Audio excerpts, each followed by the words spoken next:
ngayon magluluto tayo ng upo. Ginisang upo. Lagyan natin ng magic sarap. Ayan, sibuyas natin, bawang, kamatis. Ang sahog ko ay sardinas. Ayan, makarel. Ito yung ating upo. 3 pirasong upo. Slicing ko pa. Tsaka yun, lagyan natin ng patis. Ayan, katabi yung patis. Yan lang yung ating sangkap sa pagluluto. Magic sarap at tsaka upo. Iwain ko muna, tsaka natin gigisa. Gana tayo ng oil. Oil lang konti. Gigisa tayo ng ginisang upo. Anak, bilisan mo nga.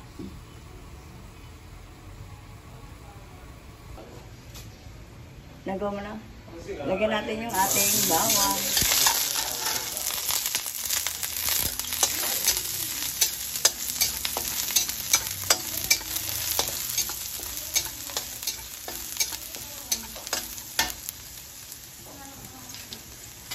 Sibuyas.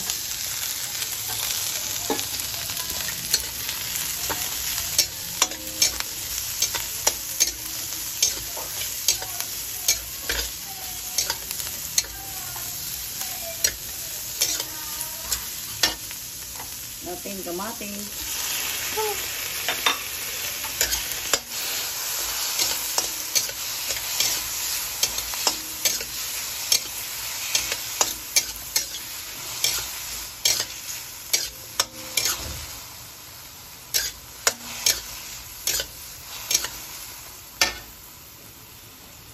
Ang ating sardinas.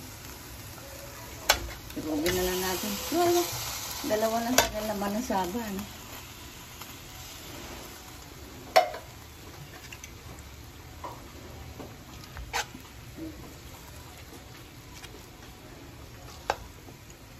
Sardinas yan, kaulam natin. Upo.